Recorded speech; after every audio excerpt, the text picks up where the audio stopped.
Bonjour à tous et toutes et bienvenue au Good Morning Trading. Je vais mettre la lumière, ça vous verrez peut-être mieux. Au Good Morning Trading du 6 juillet 2018, dernier jour de la semaine. Pas mal de petites choses à vous dire. On attaque directement les statistiques importantes du jour et on n'en parle plus. Statistiques importantes du jour, NFP, 14h30, États-Unis, création d'emplois, taux de chômage, salaire du mois de mai et la balance commerciale du mois de mai. Donc là, c'est vraiment l'événement du jour qui permet de secouer les choses. J'espère qu'hier, vous en avez bien profité. Je vous avais indiqué dans le Good Morning Trading que il y avait une bonne probabilité de rebond sur les indices et qu'ils aillent rechercher leur point pivot mensuel. Alors là, on le voit très nettement sur Nasdaq, c'est exactement ce qui s'est passé. On a rebondi hier et on a été chercher le point pivot mensuel. Exactement la même chose sur le DAX, on a été chercher le point pivot mensuel. Une indication importante, le Dow Jones ne l'a pas fait. Il est vraiment en retard par rapport aux autres indices et il est vraiment beaucoup plus à la peine, hein.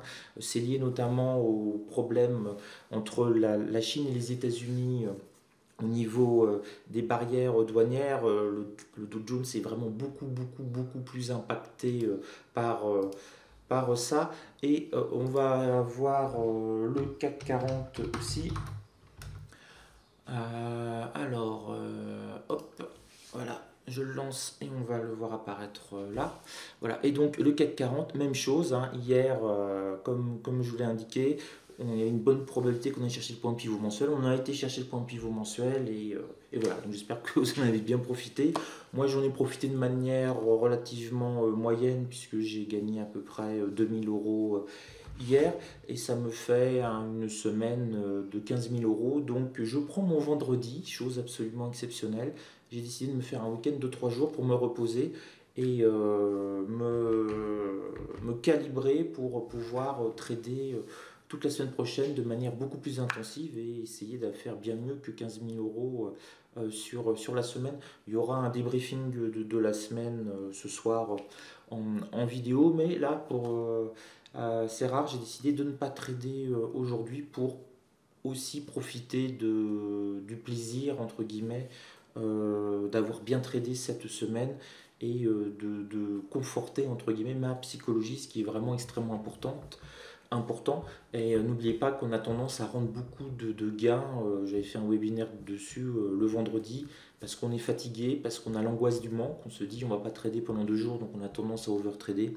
Et puis c'est une journée plus compliquée parce qu'on a les hedge funds qui sortent. Beaucoup de hedge funds ne font pas conservent pas leur position. Les petits hedge funds en tout cas ne conservent pas leur position durant le week-end. Donc on a parfois des bougies un petit peu bizarres. C'est plus compliqué à gérer généralement. Et puis pourquoi aussi je ne traite pas aujourd'hui? Parce que du coup mes objectifs entre guillemets de la semaine ont été atteints en termes financiers mais aussi en termes techniques. Parce que je voyais bien ce retour sur le point pivot mensuel. Et ben maintenant je manque d'informations pour savoir si vraiment on va continuer à monter ou si ces points pivot mensuels, je vais vous remettre le Nasdaq, ce sera mieux. Si c'est pivot mensuel, bah, finalement ça va servir de résistance et on va se refaire une vague de baisse. Donc là, si vous voulez, je crains qu'aujourd'hui ce soit la journée où je vais attendre un breakout toute la journée qui n'aura peut-être pas lieu. Donc ça me paraît un petit peu plus compliqué, un petit peu plus tendu à gérer, à trader pour aujourd'hui. Donc du coup, je me replie sur mes bases arrière, je ne ose pas, et je verrai ce que ça donne dans la journée.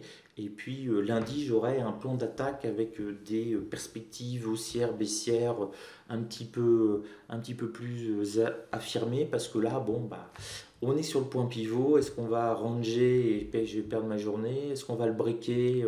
À mon avis, si on le break, ce ne sera pas avant 14h30. Il faudra vraiment qu'il y ait de très bonnes statistiques.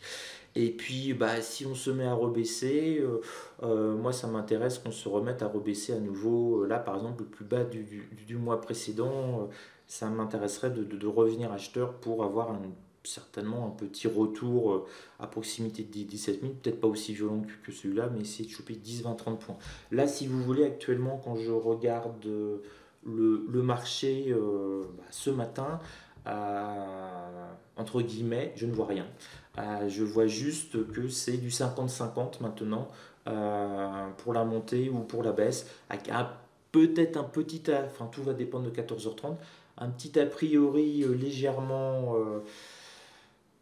stagnant, donc ça sert à rien que je dépense de l'énergie pour ça, que je risque de perdre de l'argent aussi, que ça risque de m'énerver et que je ressasse tout le week-end en me disant t'avais gagné 15 000 euros, t'en as paumé 4 000, t'es un gros con, etc.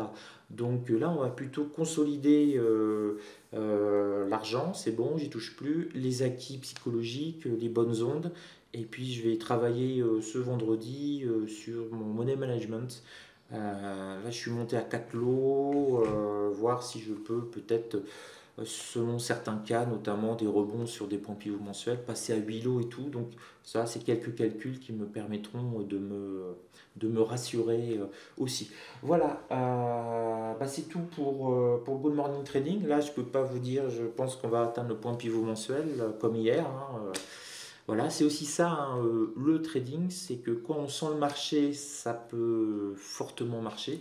Et puis quand on ne le sent pas, ça ne sert à rien de se forcer à. Bah, je sentirai peut-être très bien le marché lundi ou mardi prochain et je ferai un super score ce jour-là tout en étant en pleine forme. Donc voilà, c'est l'essentiel. Tous les sportifs de haut niveau ne jouent pas tous les matchs de foot. Il y a des fois, ils disent non, là, ce match-là, je le sens pas, j'ai besoin de me reposer. Donc c'est un petit peu ce que je fais là. Et puis il fait très beau, donc voilà, c'est génial. Je vous souhaite plein de bonnes choses et vous aurez le débriefing ce week-end, vous aurez le débriefing de la semaine et le débriefing du mois de juin. Donc c'est rigolo parce que c'est que j'ai gagné là en 4 jours plus que le mois de juin juste en me débloquant psychologiquement et peut-être un article sur le déblocage psychologique parce que c'est quelque chose que je vis là depuis une semaine et qui est porteur, positif et en même temps inquiétant. C'est pour ça que je prends aussi mon vendredi pour réfléchir. Voilà, sur ce, je vous embrasse, soyez prudents et puis on se revoit très vite.